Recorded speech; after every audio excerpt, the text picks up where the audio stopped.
Ça y est. Et, Salut, comment ça va? bah écoute, ça va, hein. Ça Tu va, ça m'entends va. bien? Ouais, là j'entends bien, nickel. Ok. Super. S'il y a quoi que ce soit, en tout cas, les internautes ont l'habitude et notre Instagrammeur de nous dire s'il y a un souci. Alors, c'est bon, on y est, on démarre. Bon, alors, au PFL. Oh là là, Et oui. truc Et, de et, ouais, c'est une longue histoire. Et depuis un petit moment, tu vois, on y est là du coup parce que on est dans la bulle sanitaire. On est dans la bulle sanitaire du PFL. Donc on est venu bien en avance. On a fini combien de la temps? prépa ici. Combien de temps en On est avant? venu 17 jours. Ah ouais, quand même. 17 jours avant. Ouais, 17 jours. Donc en fait, c'est vraiment la fin de la prépa qu'on fait ici, quoi. Oh, Mais ok. bon, ils ont mis tout à disposition. Franchement, on n'a pas à se plaindre de ce côté-là. C'est très propre. C'est comme à la maison, quoi. Oui, on voit ça dans les images que tu partages sur ton compte, Instagram notamment. Ça a l'air d'être carré. C'est bien, hein? Ouais, c'est très très carré et franchement, on a rien à dire. Tu vois, tout est bien. On a un calendrier par jour, tout ça. Le problème, c'est qu'on n'a pas le droit de sortir, quoi. Ouais, c'est le problème. Ouais, ouais, c'est ça. Et toi qui es passé par plusieurs organisations, tu peux faire, du coup, tu peux quand même faire une petite comparaison par rapport à toutes les autres organisations. C'est celle-ci la meilleure ou t'en as connu d'autres qui étaient quand même plus intéressantes? Non, franchement, c'est celle-ci la meilleure. Là, c'est en termes de tout. Ouais, on est au-dessus parce que franchement, l'organisation, même le fait du moment où je savais en fait que j'allais combattre, enfin qu'ils m'ont choisi pour combattre, on a été directement mis en relation. Il fallait, bon après, pour venir aux États-Unis, il faut énormément de papiers, donc on a fait pas mal de papiers quand même. Mais après, par contre, c'était tout carré. Et justement, j'ai eu de ce côté-là un bon management, enfin un co-management en vrai. J'ai eu Man United Ah oui. qui s'occupait de moi, voilà. Et en co-management avec UFD. UFD Management, c'est un gros manager et gym allemand. D'accord. Et ouais, là, c'était très carré aussi de ce côté-là. Et les mecs ont l'habitude de bosser avec du haut niveau, donc c'était super, quoi. Et comment Franchement, tu ouais. avais déjà ton passeport qui était à jour et tout quand ils t'ont contacté? Ouais, Oh, ouais, ça moi, doit mon être passeport. bien. Mais en fait, j'ai un passeport. Faut savoir que mon passeport, il est en fin de vie là. Ouais, à renouveler. Avec tous les déplacements que j'ai fait, tout ça, et, je suis resté pas mal de temps à l'étranger. Et ouais, ouais, il est en fin de vie, mais il est bien. Il était toujours bien pour venir ici, donc c'est le principal, quoi. Ouais, pense Donc, à le renouveler, hein, pense. Parce que là, visiblement, ouais, ça a l'air d'être bien ça, parti. On va ça va être revenir, bientôt, là. on va revenir sur ton parcours quand même, qui est riche. Comme je disais Ouais. tout à l'heure en intro, en fait, tu as le même âge que le nombre de combats. C'est ça que tu as effectué jusqu'à maintenant. Ouais, j'ai pas remarqué, j'ai Ah, pas fait exprès. ça va changer Ouais. d'ici la semaine prochaine, mais bon. Voilà, voilà. Non, mais ouais, là, j'ai 32 combats. Alors j'ai 32 combats. 32 combats pro. J'ai combattu on va dire, en MMA, j'ai combattu dans 14 pays différents. Et maintenant, quand j'aurais fait ce combat-là, j'aurais combattu sur tous les continents. Waouh, Ouais, wow, ça fait ouf. ouais, j'ai fait tout, j'ai fait Asie, bon, tous les continents, quoi. Donc voilà, quoi d'autre à savoir, ben, j'ai commencé à combattre en 2008, il me semble. Ouais, en 2008. J'ai quasiment commencé directement par une grosse orga que tout le monde connaît, le M1. Mhm. Euh, et voilà, après ça s'est enchaîné plus ou moins avec des short notice et des combats, on va dire, plus ou moins bien managés. Et voilà, pour se finir au PFL, quoi. Donc Ah, 14. c'est plutôt pas mal, quoi. Ah ouais, c'est incroyable, hein. Non, mais bon, par quel art martial t'as débuté? Par quel art martial? Je crois que le premier que j'ai fait, c'est du karaté. J'ai Ah, commencé par du karaté. Ouais. lequel? J'ai par du Shotokan. Ah, Shotokan arrête. Ok. classique, le classique de classique. Non, et c'est ma mère qui m'a mis au sport de combat en plus. Ben, quand j'étais tout petit, hein, j'avais peut-être 5 ans ou 6 ans, un truc comme ça. Donc j'ai fait un peu de karaté quand j'étais encore en Guyane, j'habitais encore en Guyane. Après j'ai déménagé et par contre quand j'ai déménagé, ben, j'ai arrêté le sport de combat momentanément pour me mettre au foot comme tout le monde. Et foot, rugby. Après je suis revenu au sport de combat parce que c'était quand même ce que j'aimais faire quoi. Et qui t'a inspiré au foot? Au foot, Oui. au foot, au foot, on va dire bon, les stars à l'époque, ben, étant guyanais, il y avait beaucoup de Brésiliens et tout. Je regardais, tu vois, Ronaldo à l'époque là, tu sais, celui qui est devenu Ronaldo après. Oh, il Moi a j'aimais bien, changé tu vois, Ronaldo. Je vais me faire des ennemis. Non, non, il est très fort et voilà Ronaldo. Et après même, de toute façon, mon père il était à fond dedans et tu vois, il entraînait des équipes tout ça, donc de c'était un peu le passage obligatoire quoi. Mais bon, t'inquiète pas, je suis vite revenu au sport de combat parce que j'étais plus doué. Ah, justement, c'est ce que je voulais savoir. T'étais quand même doué au foot ou pas? J'étais bon, mais j'étais moyen quoi. Enfin, en France, c'est tellement dense que, en vrai, faut être très bon pour percer au foot. Donc, et puis Ok. voilà, hein, franchement, moi, je pense que je prenais plus de plaisir à faire des sports de combat qu'à faire du foot au final. Et le rugby? Le rugby, j'aimais bien aussi, mais c'est pareil, je suis meilleur au sport de combat. Ouais. Et justement, comment est-ce que tu t'es tourné au MMA? Comment je me suis tourné? Bon, en fait, pendant un moment, si tu veux, ben, à ce passage-là, on va dire quand j'étais ado, je regardais, du coup, je regardais pas mal de films, tu vois, de Jackie Chan, tu vois, Jet Li, tout ça. Et avec mon frère, on avait vu, je crois qu'on avait vu un DVD, on avait réussi à avoir un DVD des premiers UFC là. Mhm. Et quand on a vu ça, on s'est dit, ah, c'est génial, c'est ce qu'on veut faire, tout ça. Et du coup, on a commencé à s'entraîner dans un stade entre nous, quoi. Enfin, à se faire des clés, quoi, s'entraîner, se faire des clés, ce qu'on avait vu dans le DVD, quoi. Et voilà, ça a enchaîné. Et au final, après, je trouvais le club Impact Aquitaine à Bordeaux. Parce Mhm. que à l'époque, j'habitais en plus dans le Médoc, donc il fallait que je fasse 60 bornes pour aller sur Bordeaux.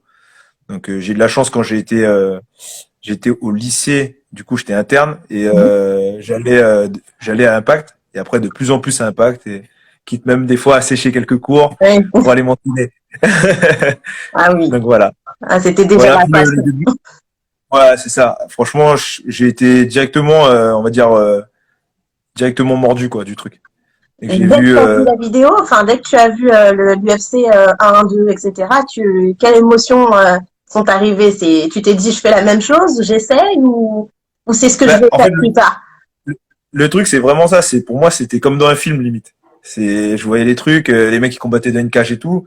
Il y avait un côté très impressionnant quand même. Enfin, même maintenant, je pense que si c'était encore les règles sans les gants de ça, je pense pas que j'aurais peut-être fait un combat comme ça pour voir tu sais ce que ça donne tout ça, tu vois, un peu te tester tout ça, mais je pense pas que j'aurais duré. Mais ouais, à l'époque c'était très impressionnant et en même temps t'as quand même envie d'y aller quoi. Mhm. Donc enfin je pense qu'en tant que pratiquant d'un art martial pardon, tu vois ça c'est obligé de te parler ce genre de choses parce que c'était le mélange tu vois et savoir qui était le plus fort, enfin quel art martial était le plus fort tout ça, un Oui, peu tout ce qu'il y a autour et franchement c'est ça qui m'a un peu interpellé quoi. ça me donne envie de dire self-défense, MMA.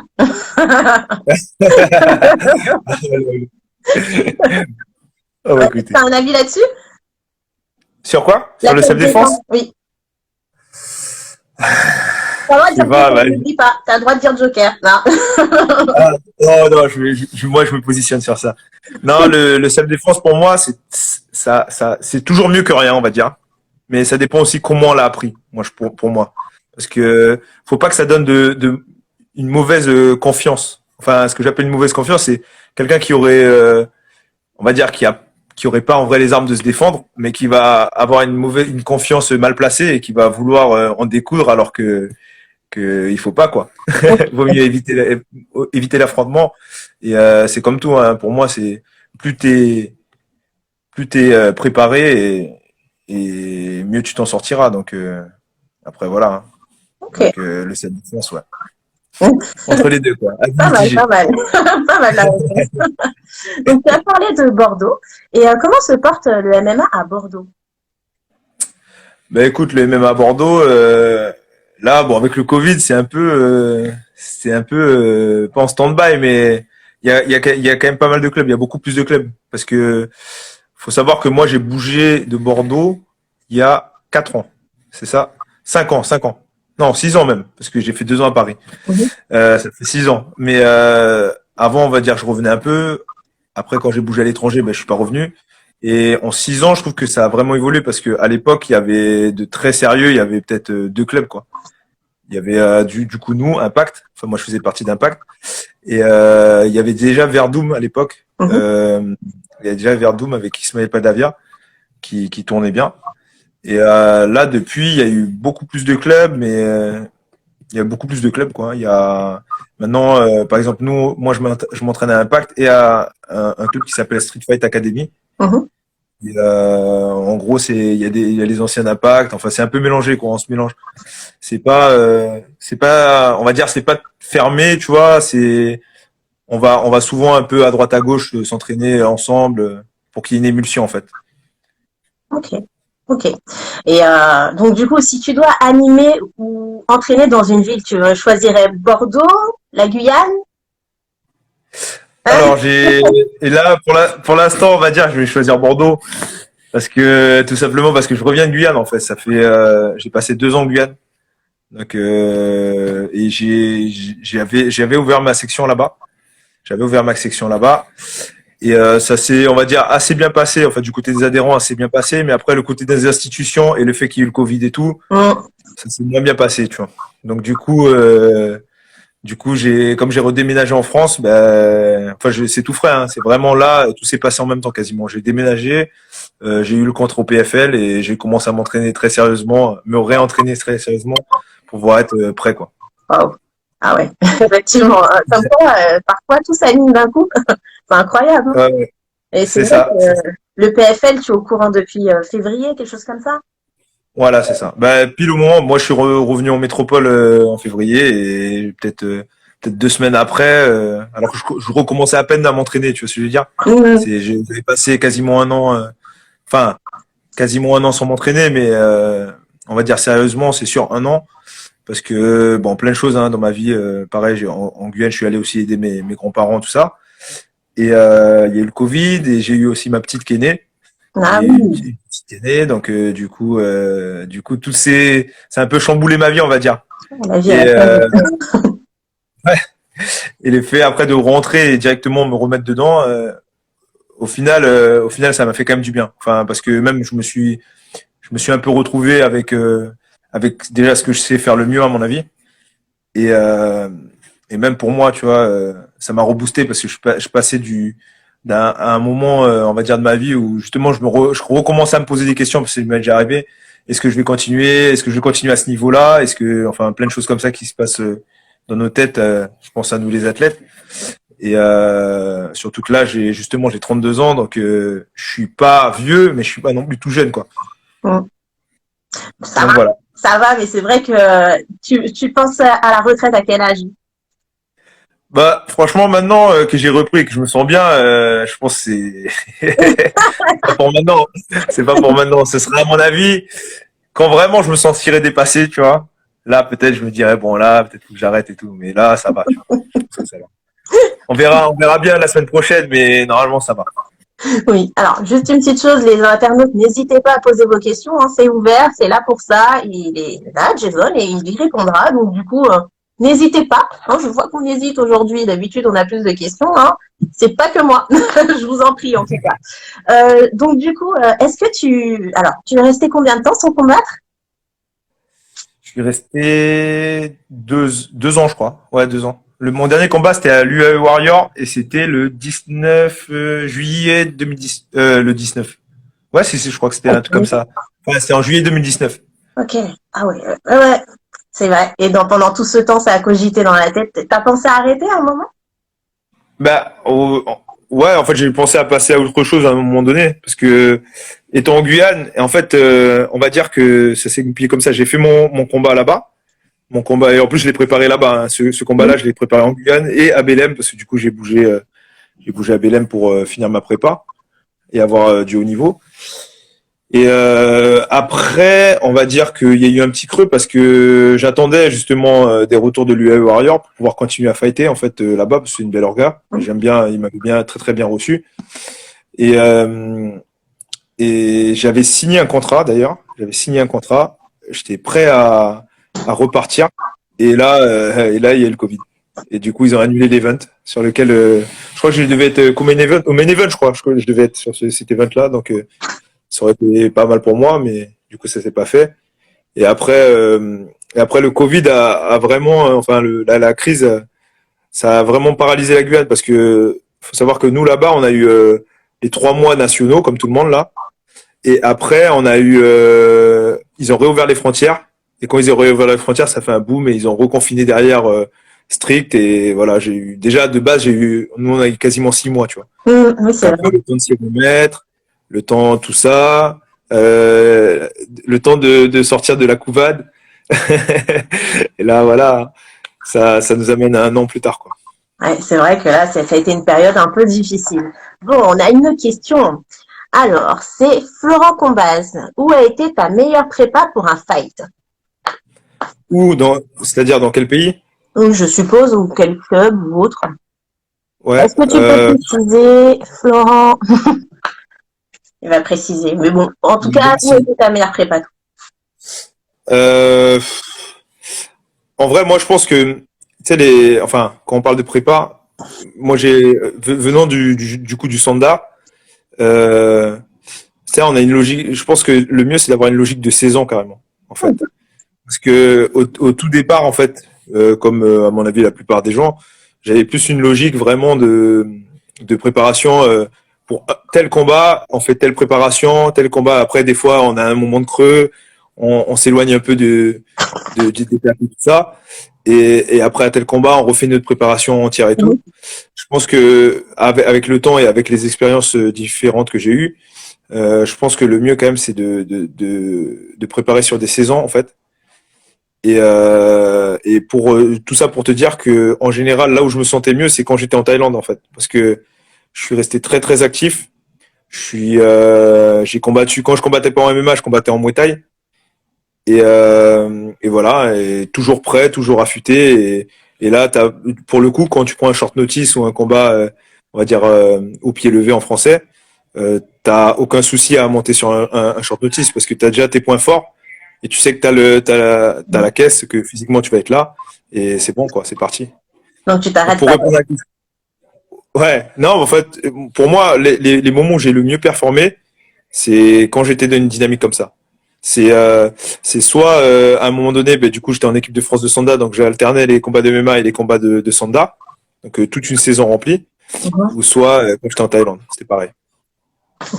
Merci, Florent Combaz. Qu'est-ce que tu appelles avoir une bonne prépa? Qui moi? Oui. Là, je sais pas, peut-être que tu parlais à Florent encore. Non, je Non, rigole. non. Avoir une bonne prépa, ben c'est pour moi déjà bon. Le primordial déjà, c'est, enfin, c'est pour moi voilà, avoir une bonne prépa, c'est pas la même chose. On va dire au début d'une carrière et à la fin d'une carrière, parce que il y a toute cette notion de progression et toute cette notion aussi de savoir ce que tu sais faire en fait, ce que tu sais mieux faire en fait. Donc une bonne prépa, enfin pour moi maintenant, une bonne prépa en général, ça va être juste arriver au poids et vraiment en canne, tu vois ce que je veux dire, et faire et sans pression aussi et sans blessure, tu vois. Bon, ça fait beaucoup quand même. Sans pression, c'est possible? Bah, c'est possible. On va dire que plus t'as de l'expérience, normalement, je pense, enfin, je sais pas pour, moi, je parle pour moi, plus t'as d'expérience et moins t'as de pression, quoi. C'est justement le fait de faire du ring, en fait, de faire du ring, ça t'habitue, en fait. Après, je veux pas dire que tu vas monter dans le ring comme si tu veux t'aller chercher tes croissants, Non, quand même pas. mais non, mais après, t'es beaucoup plus zen parce que tout le monde se rappelle, enfin ceux qui ont fait du combat, si vous vous rappelez de vos premiers combats, c'est un truc de fou. Tu dors pas, t'es là, tu commences à transpirer tout seul alors que tu fais rien, des trucs comme ça quoi. Que là maintenant, on va dire bon, bien sûr, je suis concentré. Bien sûr, tu vois, ça peut m'arriver d'avoir une petite montée, tu vois, d'adrénaline, tout ça. Mais quand même, tu sais, c'est vraiment plus carré dans ma tête et voilà, il n'y a pas de. Pour moi, c'est un taf, tu vois. C'est un Bah travail oui, comme un autre, sauf que c'est un travail que j'aime faire en plus, donc c'est plutôt cool. c'est vrai, c'est un travail avant tout. Il faut quand même le dire. On dit c'est un sport, mais c'est aussi un travail pour beaucoup d'entre vous. Avec la Ouais. légalisation, on espère, on croise les doigts, encore plus un travail pour beaucoup d'entre vous encore, beaucoup de combattants, j'espère. Donc oui, oui, effectivement, il y a toute une philosophie et cette philosophie, en plus, je crois qu'il te l'est inculquée à toi-même parce que tu fais partie des combattants qui ont commencé quand même il y a un certain temps et les Ouais. conditions n'étaient pas celles qui sont maintenant où on a accès un peu à tout. Comment tu as réussi, toi, à te forger un mental et est-ce que tu as parlé de ton frère aussi, est-ce qu'il fait des sports de combat, est-ce qu'il t'a aidé?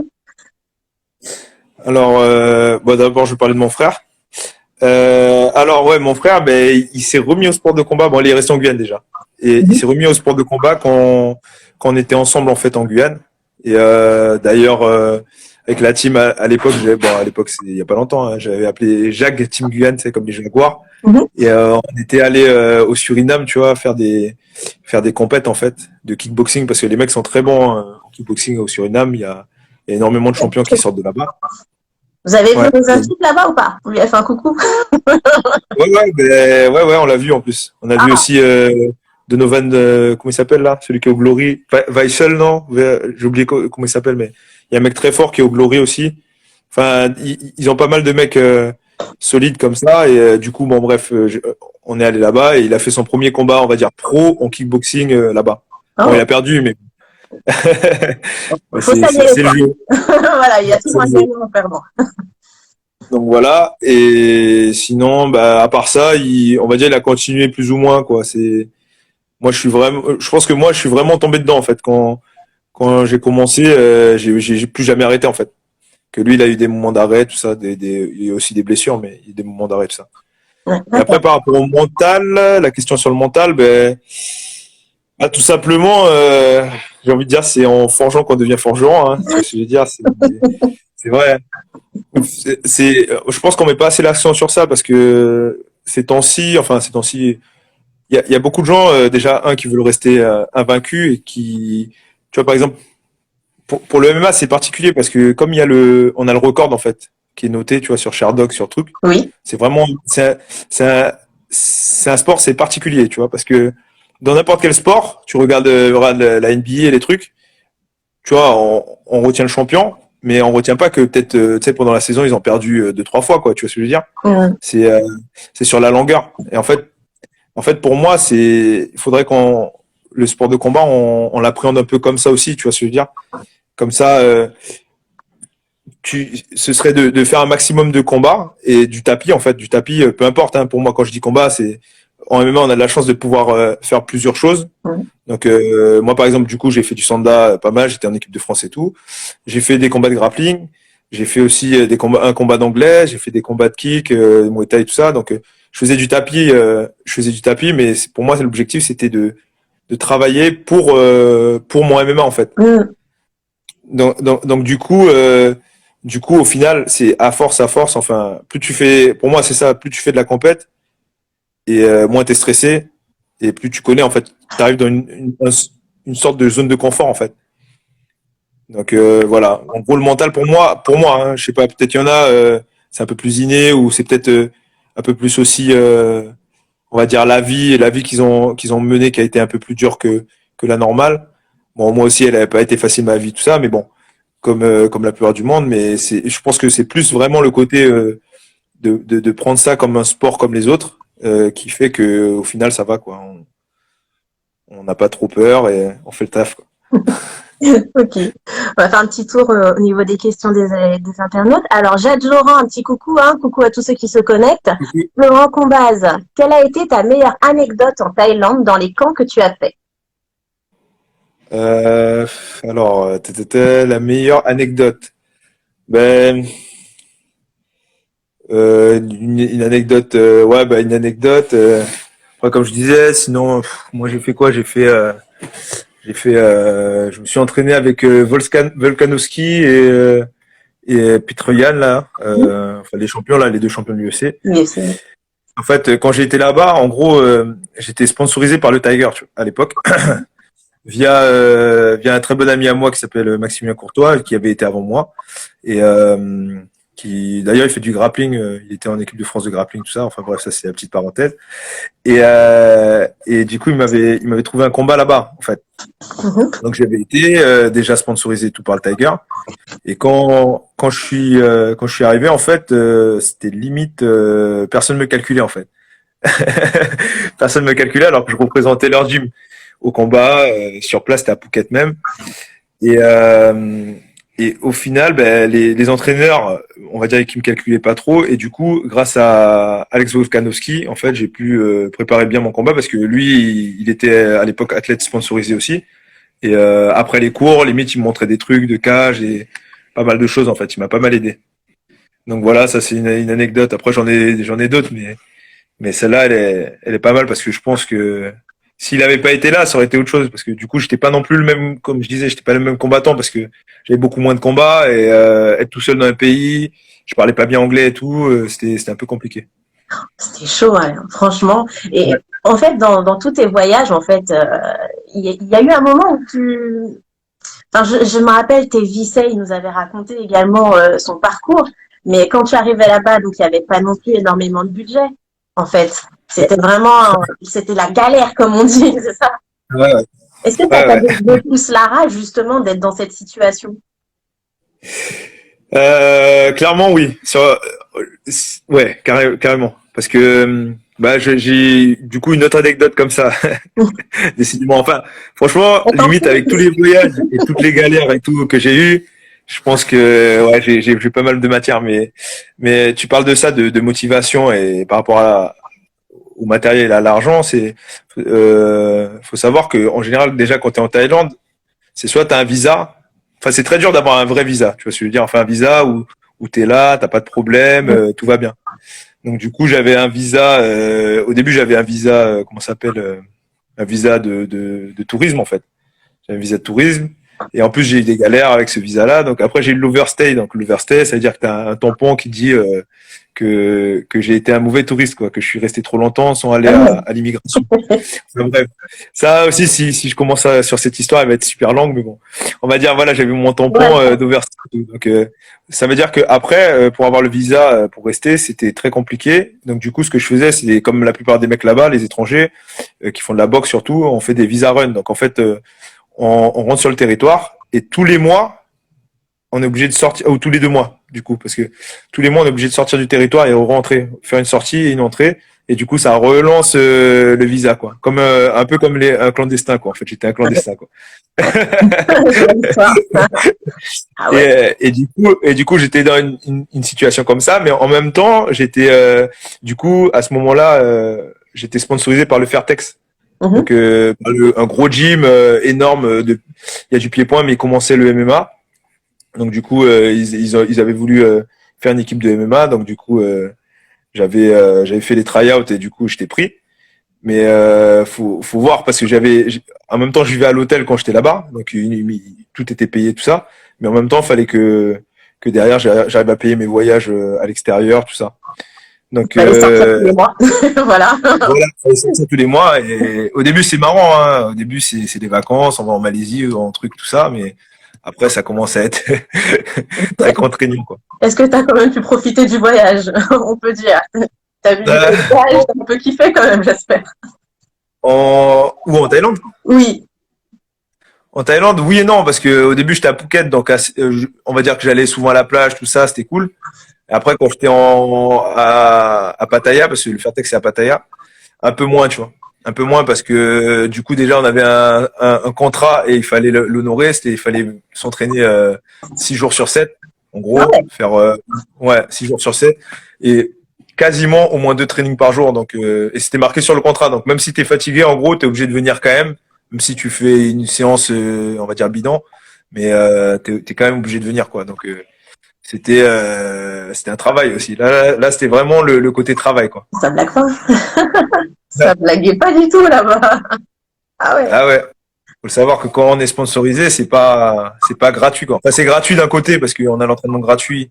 Et là, pour le coup, on avait un deal où on était hébergé, tout ça, c'était super. Mhm. Mais en même temps, il y a toujours une contrepartie, hein. Mm. Ouais, effectivement. Bon. Il y a une petite question que j'ai vu passer.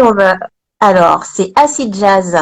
As-tu pu avoir les partenaires de sparring avec les caractéristiques correspondant à celui que tu combats compte tenu du confinement, donc de l'accessibilité des partenaires? Ah ouais, bonne question, merci. Très très bonne question. Bah oui et non, on va dire, parce que c'était quand même assez compliqué d'avoir du sparring, on va dire on va dire en MMA de haut niveau. Après, par contre, là où j'ai eu de la chance, c'est que là à Street Fight, on s'entraînait, et il y a des mecs très très forts en lutte et très très forts au sol. Mhm. Donc de ce côté-là, on va dire que j'ai bien révisé, je suis très très solide sur ça. En anglaise aussi, j'ai fait des sparring avec des mecs de l'anglaise, des mecs en kick, tout ça. Mais après, le mix entier, c'était plus compliqué. Mm. C'est vrai. Mais ça, c'est vraiment le côté pandémie qui joue dessus. Et après, bon, faut se dire, enfin, en tout cas, j'espère que de toute façon, c'est pour tout le monde un peu pareil, quoi. Est-ce qu'on peut, J'imagine. est-ce qu'on peut parler un peu de ton coach et est-ce que c'est d'ailleurs, est-ce que c'est lui ou toi? Non, j'imagine que c'est lui qui a visionné et un peu analysé ton adversaire. Alors là, en fait, faut savoir, comme je t'ai dit, que là, je suis revenu à Bordeaux, donc en termes de coach, en fait, c'est vraiment pour moi Bordeaux, c'est vraiment la famille. Tu vois ce que je veux dire? C'est là, tu vois, je m'entraîne. Enfin, là, je suis venu ici avec Karim Chimi. Mhm. C'est un très bon grappleur. Il a fait aussi quelques combats en MMA, je crois 6 ou 7. Et, et il organise aussi enfin, quand il n'y avait pas la pandémie, il organisait aussi des compétitions de grappling. Mhm. Et, du coup, c'est lui qui m'a accompagné, mais ça aurait pu être un des autres. Il y a Ben, il y a aussi Max. Enfin, il y a plein de mecs qui étaient prêts à venir. Ben, que Cette je fois-ci, c'était salue lui. d'ailleurs, hein, je salue Ben. Ouais, c'est vrai. Mais il va venir au prochain normalement. Voilà. Et Ok. ouais, ça va être pas mal, on va dire. Et du coup, ben, il m'accompagnait. Et c'est vrai que lui, il a cette capacité aussi à analyser pas mal de choses sur les combattants, tout ça. Et même de base, lui-même, c'est un passionné. Mhm. Et il connaît tous les noms de tous les fighters. Des fois, je lui demande une carte, je sais pas où, il sait. Et tu te rappelles à l'UFC 99 qui a fighté, lui, il va sortir les noms, tout ça. Donc, d'un côté, de ce côté, enfin, du côté analytique, ouais, c'est analytique, non? Ça Enfin, passe, de l'analyse, en tout cas. ça passe, ça passe. De l'analyse, en tout cas. Je pense que je suis bien et du coup, on a bossé, ouais, un game plan pour parer à toute éventualité. Un game plan qu'on ne veut pas savoir, hein, bien entendu. On verra le 29. Et en live, du coup, sur RMC Sport. Oui, bah, quelle belle nouvelle. Ouais, c'est super, hein, franchement, parce que vraiment, on s'attendait en fait à faire notre combat et on sait que tout le monde n'aurait pas pu le voir parce que ici c'est diffusé sur ESPN, Mm. mais tout le monde en France n'a pas ESPN, donc ça aurait été, je pense, un peu compliqué. Ou peut-être obligé d'attendre la sortie sur YouTube C'est des ça. combats. Mais là, c'est sûr que ça rajoute un petit côté sympa en plus du fait que les gens de France peuvent nous voir combattre, quoi. C'est super. Ça rajoute pas de pression? Euh, oui, enfin, ça peut rajouter de la pression, mais dans tous les cas, tu vois, on va pas au PFL, tu vois, pour enfiler des perles, je veux dire. Mais Exactement. tu vois, dans tous les cas ici, tu vois, c'est quand je serai dans la cage avec le mec, je sais qu'en face c'est un mec solide. Tu vois ce que je veux dire. Donc Pierre. et comme c'est pas du tennis et qu'il y a notre intégrité physique qui est en jeu, dans tous les cas, je me serais défendu corps et âme, quoi. Donc là, c'est ce qui va se passer. On va monter tous les deux. Il y en aura un qui va sortir vainqueur. Donc Mais d'ailleurs, qui est RMC ou pas, qui est RMC ou pas, et en sachant que c'est c'était à la huis même. clos. Voilà, c'est ça, c'est la même chose. Je demande les deux Guyane sur RMC Sport. Alors, en tout cas, je sais que ça passe sur RMC Sport si on a l'application, ou en tout cas, on peut avoir accès de n'importe où, je pense, hein. Ouais, je Normalement, pense ça aussi. devrait la Guyane, normalement. J'imagine. Ouais, j'ai Ouais. pas la réponse, mais je pense que oui, en tout cas. Mais oui, ça y est. Alors après l'UFC, le Bellator, le PFL, bon, on attend de voir la suite, mais en tout cas c'est intéressant. On a l'UAE Warrior qu'on peut voir également. Non, le Brave, hein. C'est le Le Brave. Brave, ouais. Ouais, Ouais. qu'on peut voir également sur Fight Nation. Enfin, là on commence vraiment à voir que pour les combattants français, on peut les suivre. Ça devient intéressant. Ça devient vraiment intéressant. Et est-ce que ça change au niveau des sponsors? Est-ce que tu en as de plus en plus qui s'intéressent à toi? Oui, on va dire, parce que déjà là, par rapport au sponsoring, bon, du fait que ça a été quand même assez soudain et que moi je me suis mis directement dans ma préparation physique et de combat surtout avant de rechercher des sponsors, tout ça. On va dire que j'ai pas eu beaucoup de sponsors, mais par contre ceux que j'ai eu, ils m'ont suivi et ils m'ont vraiment bien aidé. Donc en gros, j'ai eu que du sponsoring local. Donc j'ai eu Lambda Construction qui m'a aidé à financer une partie de ma prépa. J'ai eu 10% environnement aussi. Pareil, c'est des entreprises bordelaises. Euh, Pareil qui m'ont bien aidé. J'ai eu un pote en fait qui a fait un petit mécénat et qui a aidé aussi à pouvoir faire les allers-retours entre Bordeaux et du coup à Libourne parce que là je suis posé sur Libourne et ça fait quelques bornes, ça fait genre 40 bornes quoi à faire aller-retour tous les jours. Donc au final ça rajoute un poste de dépense en plus.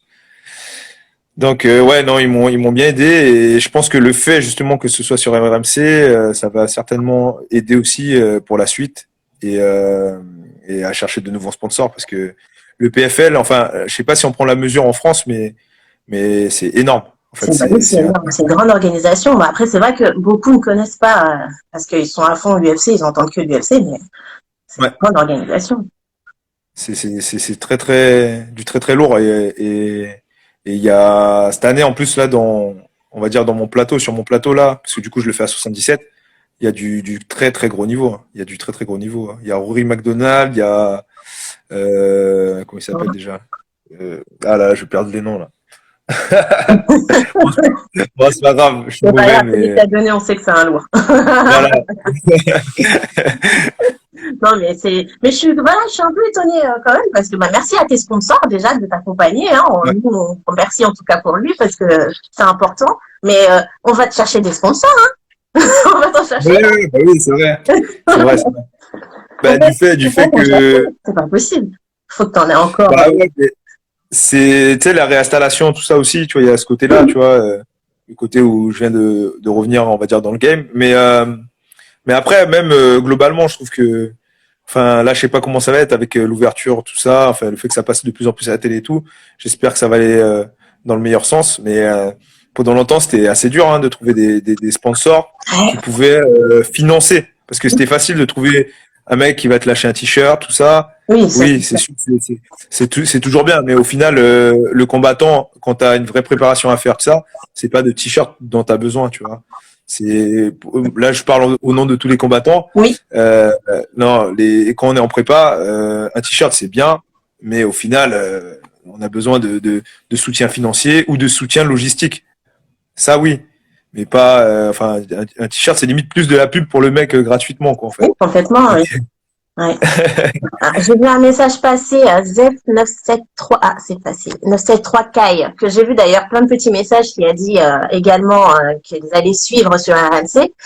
Et là, on yes. voit un petit message, la boulangerie Joseph de la Carapa, prête à sponsoriser. Alors là, franchement, C'est vrai, c'est vrai. Ouais, et en plus c'est très bon. Hein. Franchement, ce qu'il fait c'est très bon. Mais bon, faut être en Guyane. Sauf bah si, oui, oui, on sauf passe, s'il arrive à envoyer. Quoi. on passera Ah, accompagné en Guyane. Mais non, mais sérieux, un jour, on prendra l'avion, on ira, et ça va s'arrêter Covid quand même. Bah, à ce moment-là, je note qu'il faut passer à cette boulangerie. Je note. c'est sûr. Alors, j'ai vu autre chose passer, je crois. Oui, oui, ben, c'est Florent Combas qui parlait également du PFL, que c'est une sacrée organisation. Et voilà. Qu'est-ce qu'il y avait d'autre là-dessus? Non, je crois que c'était tout pour les. En tout cas, les sponsors, hein, n'hésitez pas. N'hésitez pas. Il est N'hésitez là, pas, on il va cherche grandir, toujours. il va continuer à avancer, ça va le faire. Et C'est qu'est-ce ça. que tu penses du potentiel français, des combattants français? Ouais, en ayant justement voyagé et en ayant surtout posé mes valises dans différents gyms, et différents, on va dire de tailles différentes, parce que j'ai très bien fait des petits trucs où il y avait, par exemple en Thaïlande, où il y avait, c'était dans un jardin, quoi. Le truc, c'était un jardin, il y avait les coqs de combat qui s'entraînaient à la limite avec les mecs, quoi, juste à côté, tu vois ce que je veux dire. Mhm. Et en fait, de l'autre côté, ben, par exemple, ouais, le Fairtex, c'est l'extrême opposé, quoi. Il y avait tout, on avait piscine, une salle de gym, enfin un truc énorme. Et le Tiger aussi, d'ailleurs. Ben, je trouve que en fait le niveau général est pas mal en France, hein. Et on est vraiment pas mal. Mais après, ce qui nous manquait à l'époque, c'était pareil de l'expérience. Et avant ça, il nous manquait aussi un peu on va dire l'état d'esprit, parce que tu vois, c'était tellement lointain pour les gens de pouvoir fighter dans des grosses orgas que tu sais, on se disait ah putain l'UFC machin, c'est limite tu y vas, mais dans ta tête tu te dis déjà que tu vas perdre, quoi. Donc que là, je pense que le fait que ce soit ouvert, qu'il y ait les grosses orgas qui posent justement les valises de temps en temps à Paris, c'est très bien pour nous, hein. C'est très bien pour nous. Ça va démystifier un peu le truc, et je pense qu'il va y avoir de plus en plus de jeunes qui vont en sortir, quoi. Et pour les orgas aussi, il y a des orgas françaises là maintenant, hein. Moi, j'ai été à Ouais, MMA GP également 2 et FFA Challenge. C'est waouh, excellent. Ouais, c'est c'est excellent. quelque chose, hein. Avant, on va dire que si tu voulais faire du MMA à la française, c'est souvent t'as les combats de chez Hatch au 100% fight. Et il y avait que là, quoi. Et pas C'était, trop mais bien mine de en rien. fait. Mais ouais, et apparemment ils vont refaire du MMA aussi. J'ai vu, enfin, ils Oui, vont faire du MMA, donc, oui, ça va être pas mal, je pense. Parce que à l'époque, quand même, enfin quand tu regardes la liste des noms des mecs qui sont passés par le 100% fight, au final, c'est violent, on a quand même tous les tops français, quoi. Tout le monde est passé là-bas, quoi. c'est Genre violent. Michael Lebou, tout le monde en fait. Même Ngannou, il est passé par là. Tout le monde est passé par là. Violent. Ben, c'était Et l'endroit, c'était le lieu, le passage oblige à un moment donné. Et avec ça, c'est ça. Donc, le temps du ouais, c'est vrai. confiance. Si tu veux le combattre sur place, quoi. Ouais, ouais. Mais bon, heureusement, parce que bon, voilà, maintenant ça a servi. Maintenant ça a servi et on entend parler quand même dans des tops. On a des champions, c'est extraordinaire. Extraordinaire. Ouais. Bientôt, je pense, hein, Anthony Dizzy et toi-même, hein, vous allez relever Mm. le niveau également au niveau PFL. Vous avez montré que les Français ils sont là, donc bon, ça va le faire. D'ailleurs, j'aimerais qu'on parle un peu du fonctionnement du PFL, parce que il y a quoi à la clé? Faut le savoir. Ah, c'est un fonctionnement justement différent des autres orgas. Parce que c'est un tournoi. En fait, c'est un tournoi, et c'est un tournoi sur une saison, justement. On parlait de saison tout à l'heure. C'est un tournoi sur une saison. Donc en fait, à la clé déjà, bon, déjà voilà, on va arrêter le mystère. À la clé, il y a 1 million de dollars à gagner. Aïe, aïe, aïe. Pour le gagnant du tournoi, il prend 1 million de dollars. Donc déjà, ça motive pas mal, mais je pense que tous ceux qui sont ici sont motivés aussi par ça, quoi. Donc voilà. Et sinon non, c'est ouais, un fonctionnement un peu spécial, parce que ça commence en fait. Il y a deux combats, on va dire, de classement. On fait deux combats de classement, et après ceux qui auront fait les meilleurs combats, ils vont passer en demi-finale directement cette année. Normalement, ça commençait en quart, mais là, je pense qu'ils ont pris un peu moins de fighters, il me semble, ou je sais pas trop pourquoi, mais bon, bref, cette année, ça commence en demi-finale, après finale, et après, normalement, t'es millionnaire. Aïe. Mais en tout cas, les combats de classement, tout est fait en fait pour qu'il y ait du finish, parce que dans les combats de classement, on va dire chaque combat, enfin les deux combats, il y a un nombre de points. Par exemple, si on gagne à la décision, on a 3 points. Si on perd, on a 0 points. Si on gagne au premier round par une soumission ou un KO, enfin un arrêt, peu importe, on gagne 6 points. Donc ça fait comme si on avait gagné 2 combats. Mhm. Et c'est dégressif en fait. Donc du coup, deuxième round, là c'était +3 au premier round. Deuxième round, c'est +2. Et dernier round, c'est +1. Donc en fait, tout est fait pour favoriser, à mon avis, du finish et du spectacle aussi. Donc je pense que c'est pas mal à regarder pour ça aussi. Mais de toute façon, c'est mieux les finishes, hein. On le sait très bien, hein, ça évite des décisions controversées ou autres. Le finish. Ouais, c'est ça.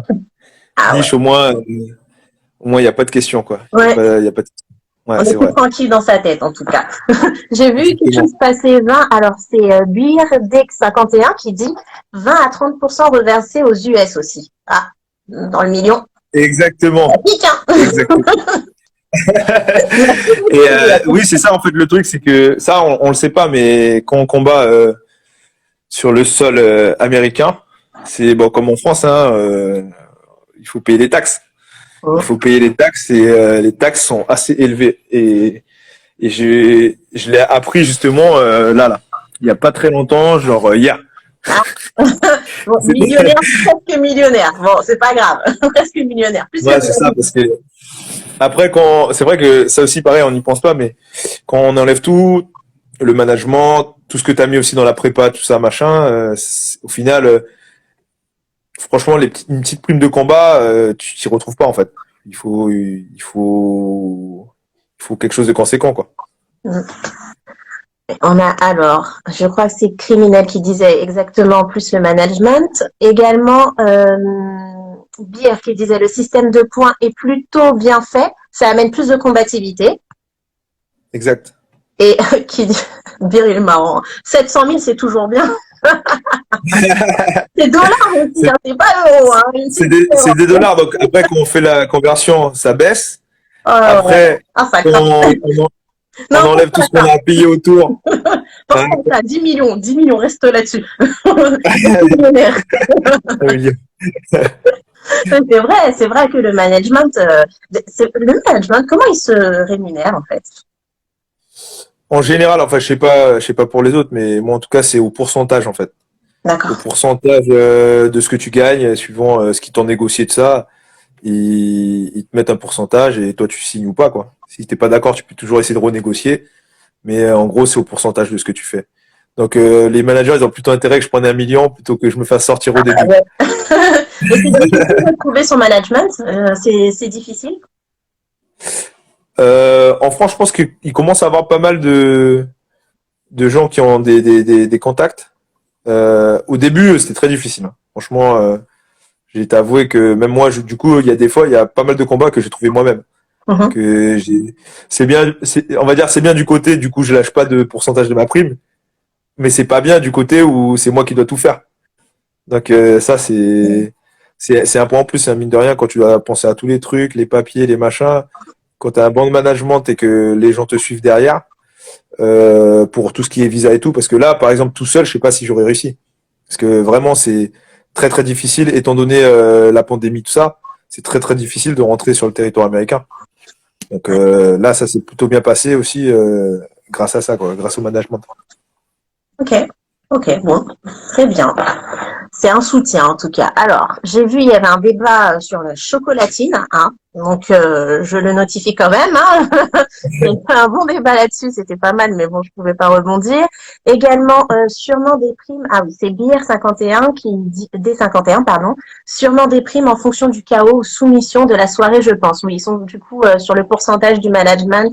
S-Bandian, 10%, 20%, 10 à 20% certainement. Bon, écoute, on va dire que si tu gagnes le million, pense à 50% sûr. Hein. Voilà, c'est ça. C'est quand même bien. Ben Askren, hein, il a pris ses 500 000. Hein. Donc, C'est ça, c'est ça. Et c'est là où, par contre, je trouve ça intéressant que, tu vois, des événements comme le PFL sortent un peu, on va dire, du lot. C'est parce que, mine de rien, même là, bon, on va dire le million, parce on oublie toutes ces non, histoires un de million, un pourcentage million. et tout. Voilà. Franchement, même à l'UFC, il y en a pas non plus énormément, tu vois, qui vont prendre, enfin, sur, là, c'est quoi, ça veut dire peut-être potentiellement 4 combats, tu vois. Sur 4 combats, il y en a pas énormément des fighters qui vont prendre 1 million. Tu vois ce que je veux dire? Non, C'est vraiment l'élite, on va dire. Peut-être t'as le top 10 peut-être et encore. Et en sachant qu'à l'UFC, je sais pas, il y a combien de mecs qui ont signé, au moins 300 ou 600, je sais plus, un truc comme ça. Donc c'est pour ça que c'est intéressant ce genre d'orga aussi. Ou même maintenant, je vois que le Bellator aussi, ils ont fait un tournoi comme ça.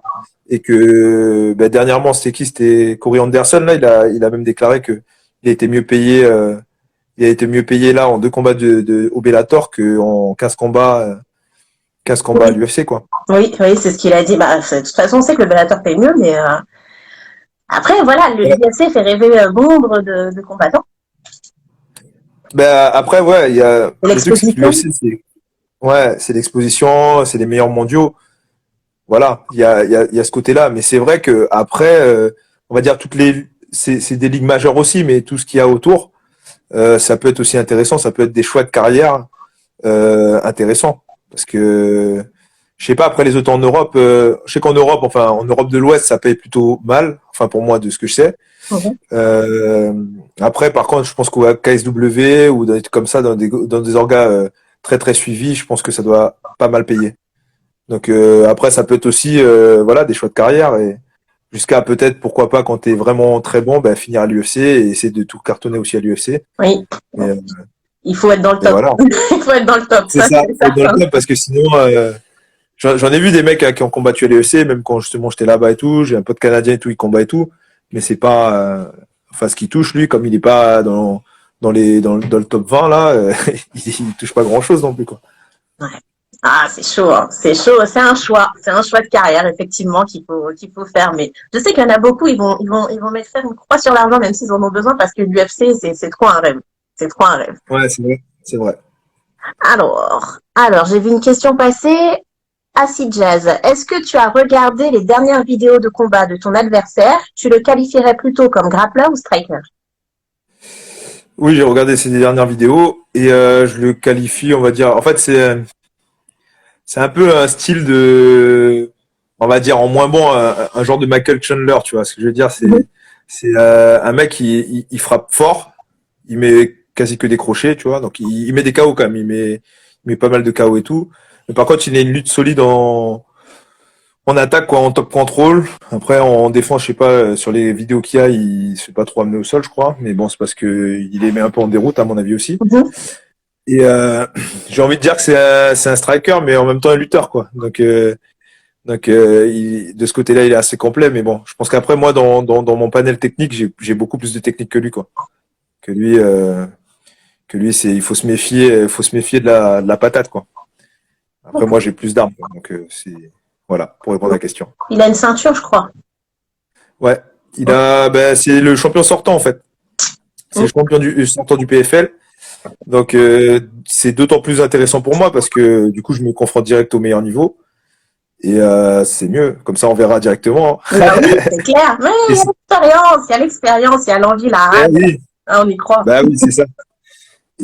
Et c'est surtout que voilà, moi aux US et même j'ai envie de dire même globalement je suis pas très connu.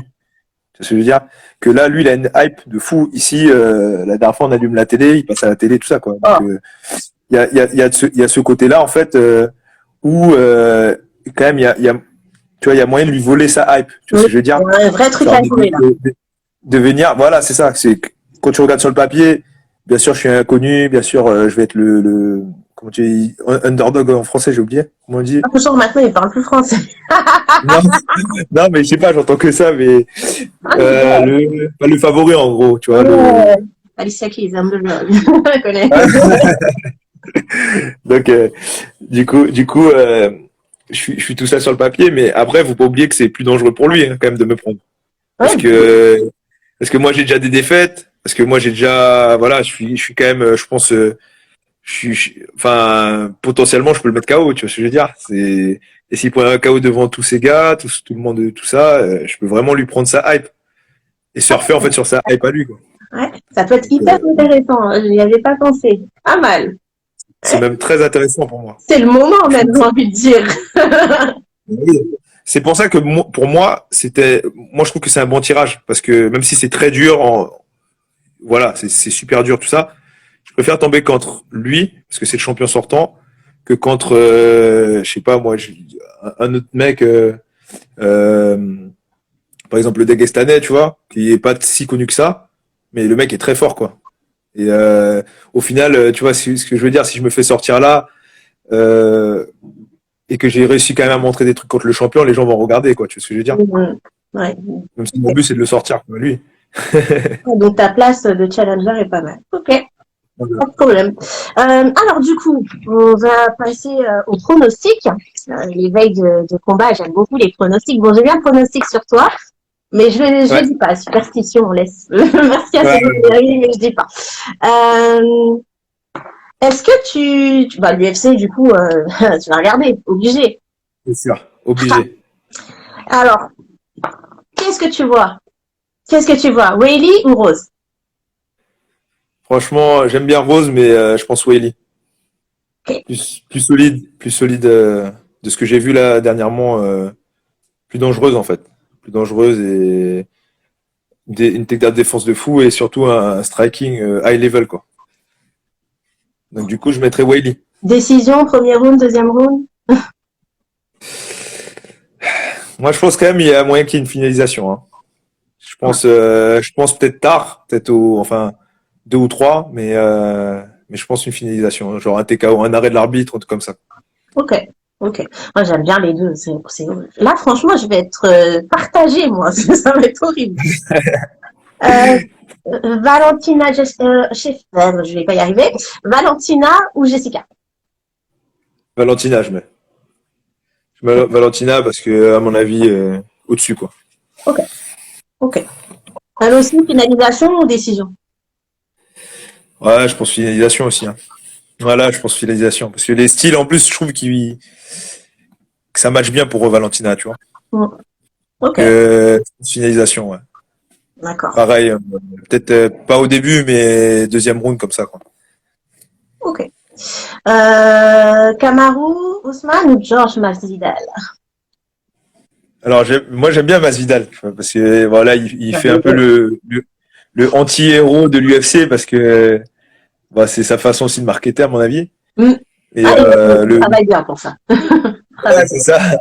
Mais le fighter est très fort, très très fort. Et j'aime bien Masvidal, mais par contre je pense que sauf surprise, sauf par exemple KO dans les premiers échanges et tout, Ouais, je pense Kamaru. que Ousmane il sait gagner ses combats, tu vois.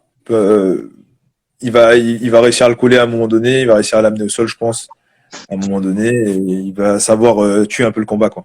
Il l'a bien dit la dernière fois, hein, qu'il faut respecter, hein, qu'il est là et qu'il est en place. Hein, donc, je pense qu'il va nous C'est continuer ça, à nous prouver ça. Hein. Tu vas continuer. D'ailleurs, exactement. j'ai une petite question. C'est aussi quelque chose aussi que j'avais demandé à John Casnell au FFA Challenge, parce qu'il avait Ouais. combattu contre son ami Wanfeld. Est-ce que si tu te retrouves face à quelqu'un que tu connais, tu combats ou tu combats pas? Là, au PFL, Ouais. bah, je combats. Ah oui. En plus, c'est possible. Enfin, c'est possible. Là, on n'est pas dans les mêmes catés, mais par exemple, là, moi, je suis pote avec Jolton Santos.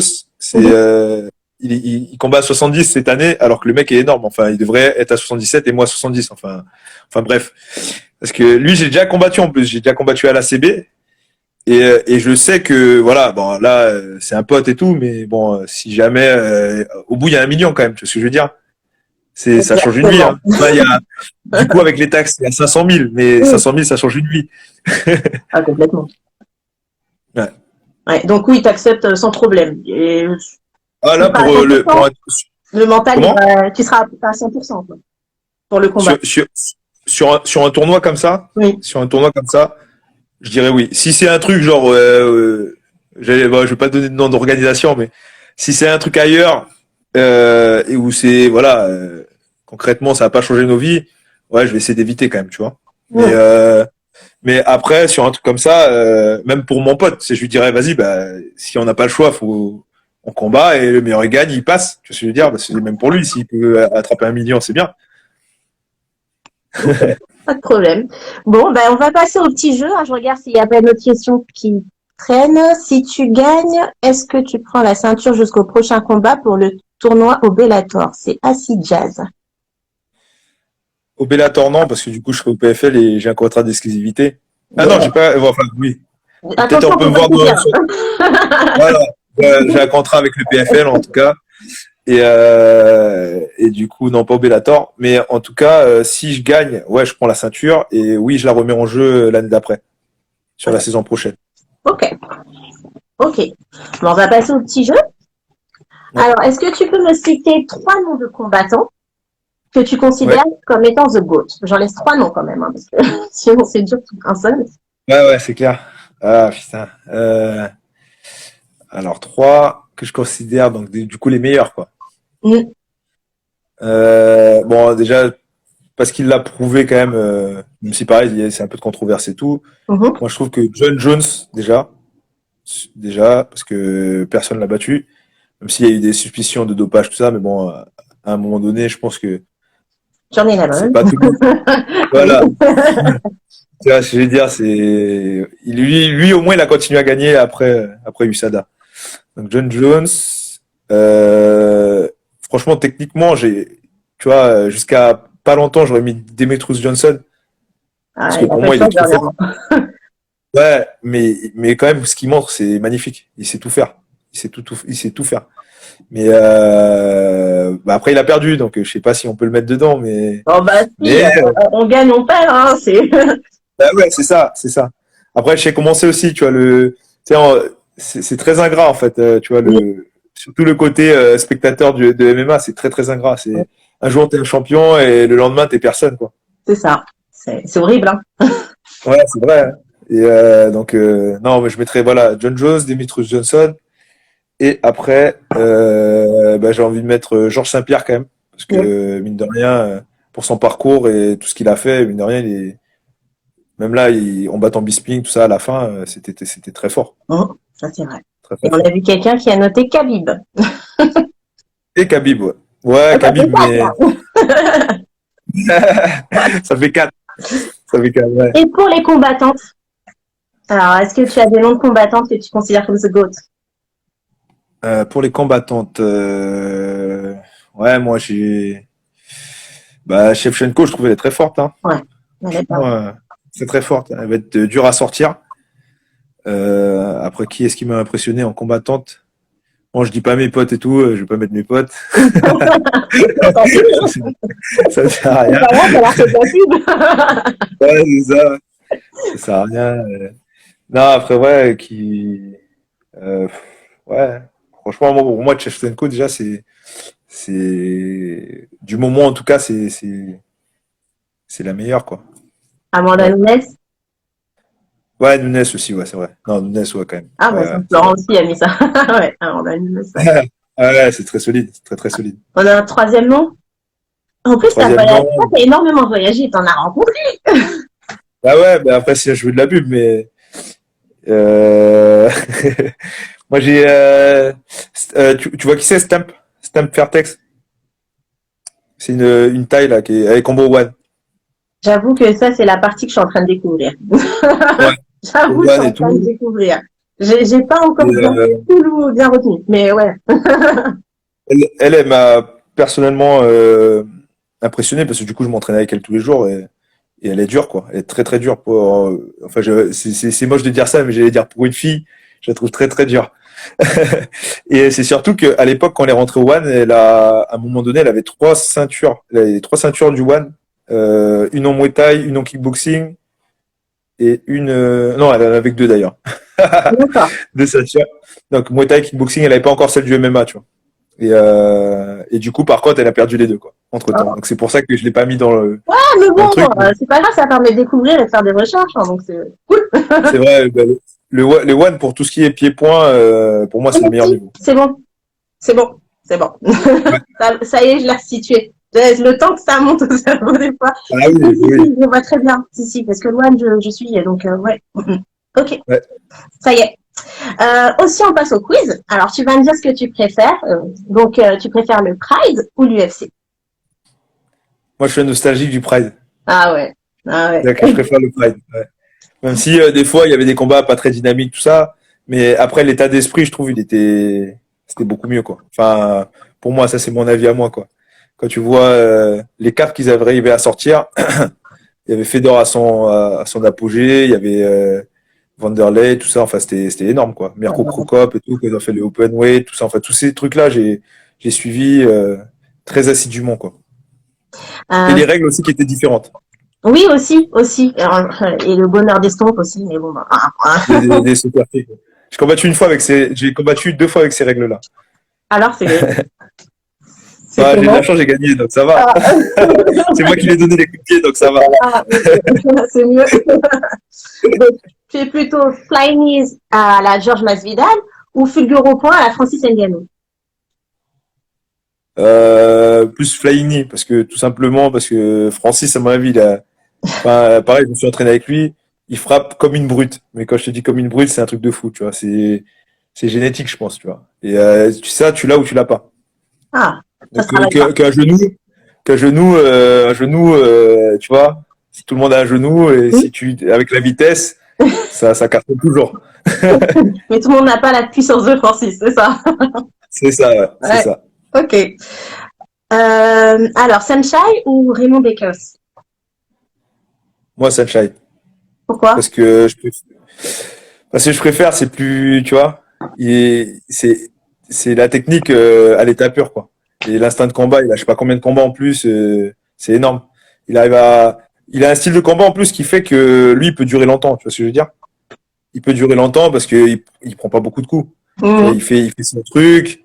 C'est un technicien, tu vois. Et ça, c'est magnifique. Moi, j'aime bien. Je suis admiratif devant la belle technique. Que je dis pas que Decker, c'est pas un technicien. C'était pas un technicien. Loin de là, il était très fort, mais il y a quand même un côté physique dans son style de combat qui était prépondérant, quoi. Ok. Tu es plutôt Tony Jaa ou Jason Statham? Ah, bonne question. Euh, là, j'ai envie de dire Jason Statham pour solidarité pour mon prénom. Non, je rigole. Il y a une chance qu'il me réponde pas. Plutôt, alors, les films de combat, tu aimes? Les arts Ouais, martiaux, etc. Parce qu'il y a certains qui n'aiment pas du tout parce qu'on sait que c'est de la Corée. oui, bien sûr. Non, mais ça, j'ai été élevé au film de combat, moi. Ok, Donc, ouais, ok, j'adore. pas de souci.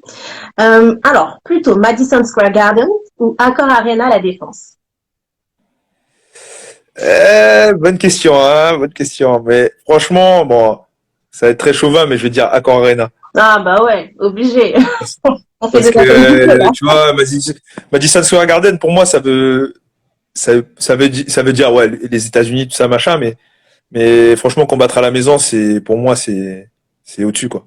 Ce que je veux dire, parce que le Madison Square Garden, bien sûr, les mecs ici vont nous connaître, mais bon, c'est à la maison que ça se passe, quoi. c'est important. Hein. C'est frustrant hein, quand ça. C'est vrai que pendant des années, il a fallu combattre ailleurs aussi, donc c'est frustrant. C'est vrai, c'est Ça vrai. viendra, ça viendra. Ouais, Euh, c'est vrai. McDo ou KFC? Question très très importante. Là, c'est communautariste, je veux dire KFC. Ah, Le poulet, c'est toute une histoire. Le poulet, c'est toute une histoire, donc KFC. et là actuellement, je te pose cette question où tu dois être dans une phase où certainement tu ne manges peut-être pas de KFC. Comment ça se passe l'alimentation pour toi là? Bah écoute, là, c'est salade tous les jours, hein. Ça y est, hein. Je suis parti là. Non, là, je rentre dans la dernière semaine en plus, donc c'est le moment où tu vois, je baisse, je me mets un peu en déficit calorique. Et bon, j'avais commencé déjà, mais là, on est dans du sérieux, du plus sérieux. Et après ça, ben, on va démarrer le cutting. Bien que, comme je combats à 77, j'ai pas énormément à cutter, vu que c'est quasiment mon poids normal, quoi. Ah, c'est pratique ça. Ça c'est bien. Ouais. Ok. Ok. Et tu descendrais pas d'une catégorie? Ben, en fait, à l'origine, je combattais à 70. Je combats à 70, en fait. Mais D'accord. l'opportunité s'est trouvée à 77. Et étant le PFL, c'est une opportunité qu'on refuse pas. Ça c'est clair. Je suis d'accord. Ouais. Je suis d'accord. Ok. Bon, bah, en tout cas, je te remercie. Est-ce que tu as un dernier message à transmettre hein, parce que c'est vrai qu'il y a quand même ton association, le management, tes sponsors, et puis ceux qui suivent et ceux qui découvrent également le MMA. Donc, tu as le choix. Je t'en prie. On va essayer de faire un peu un message d'ensemble. Non, ben, déjà, je voulais remercier tous ceux qui me suivent et tous ceux qui supportent le MMA aussi, et des athlètes comme moi, comme Anthony, qui vont combattre aujourd'hui même, au PFL aussi. Donc, tout à l'heure, on a de la chance, on va pouvoir aller les voir. Je vais être dans le public parce qu'il y Allez. a aucun public. Ouais, là, ça va être à huis clos. En fait, c'est que ceux de l'hôtel qui vont être là. Donc, je vais être là pour pouvoir le supporter et supporter aussi indirectement la France à travers lui. Et donc merci à tous ceux aussi tous les passionnés des MMA qui nous permettent aussi maintenant de vivre de ça, tu vois. Et merci du coup après à mon asso, enfin à mon asso, c'est pas mon asso, mais là où j'ai été formé, donc Impact Aquitaine, Street Fight Academy. À tous ceux qui ont participé de près ou de loin à ma préparation et au fait que je suis au PFL maintenant. Donc ça passe par tous les entraîneurs que j'ai eu depuis que j'ai commencé en fait. Tu vois, tous les entraîneurs, tous les partenaires d'entraînement. Donc là, tout à l'heure, on citait Karim qui est avec moi, Ben, Max, Cédric Sellerier, Rodrigo Alamos. Il y en a, il y a une liste énorme quoi. Donc j'en oublie certains. Et après, bon, les sponsors bien sûr, parce que ça aide les athlètes comme moi à pouvoir faire une préparation correcte.